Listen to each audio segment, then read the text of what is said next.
Hello? Hello? Is this Mr. J. Bahadur? Yeah?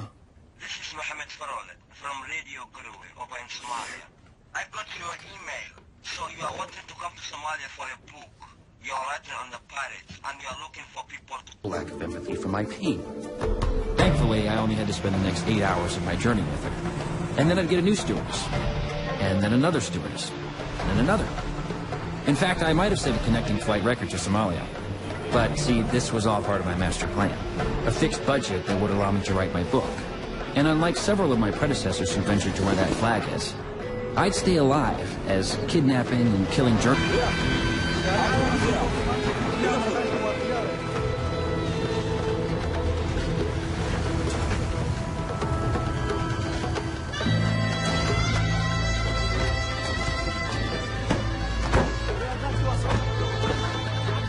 My father just got in here a couple of weeks ago.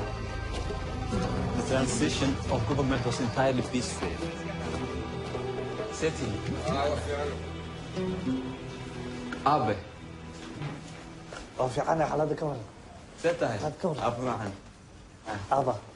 Hey, فرحتنا عرفت هذا. فرحنا وفي عندي مو. الحمد لله. وانقر. Abe, this is reporter J. Bahadur. It's an honor to meet you, Your Excellency. Welcome, Mr. Bahadur. Numberka shanta Soomaalidoo dhan aad bay ugu weyn. As Somali people, the number 5 is very important. oo shanta waqtiyo salaada ayaynu tukanaa. waxaana la sheegaa beenaalo inuu 5 diin leeyahay. As we pray 5 times a day, and they say the liar has 5 religions. Maybe that 5 explains why Rios is such a monster. All right. So, Boya, Westerners call you a pirate.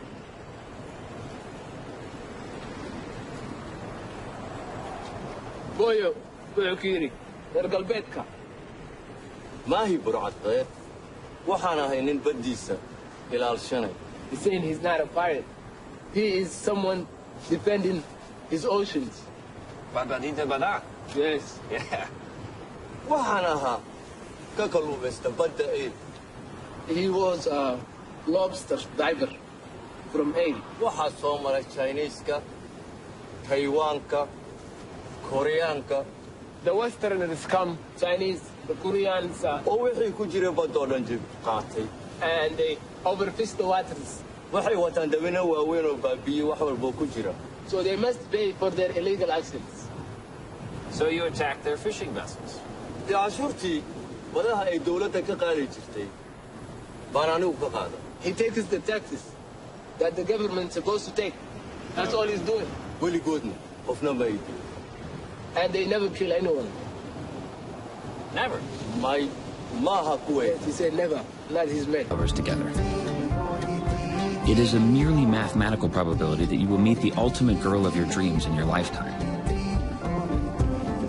These odds are increased slightly by reckless behavior and naivete. That is how I met Mariam.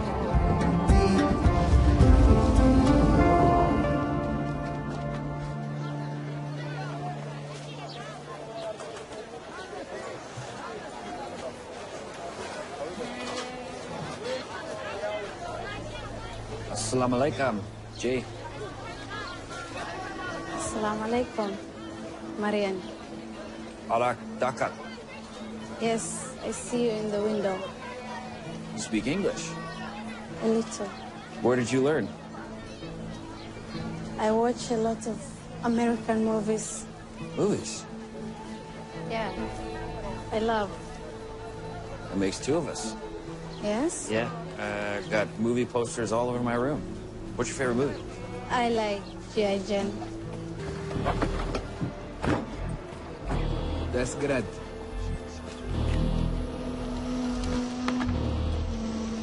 sidaas ay u dhamaanaysa haddii ilaahay. Great. ka waran. oo ninkaa sheegaysay ma ninkaan baa. Those are other homies, never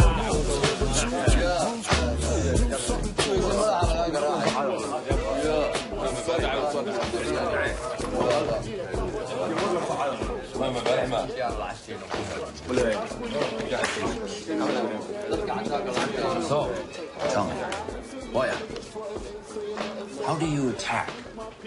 Sidee wax u weerartaa? Kor waa sahal sidaan wax u weerarno. We attack in a small group. Koox yar yar oo wada socda ayaynu badda u dirnaa. And we circle them like wolves.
I know you sick of this lame brand nigga with flows, girl, say he sweet like nigga with some tickle this nigga ain't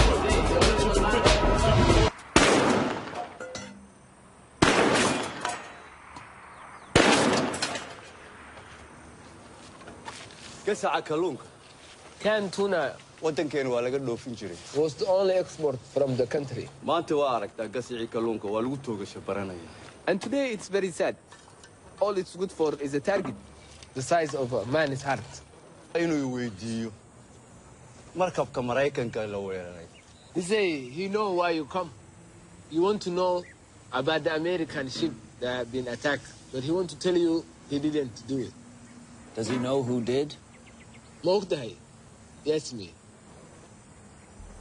Jawaabtaad No, waxa jidka ugu fudud aad ka heli kartid. but the easiest way to find out Waa inaad tagtaa meelaha lagu qayiro. is to follow the cut. Marian will know.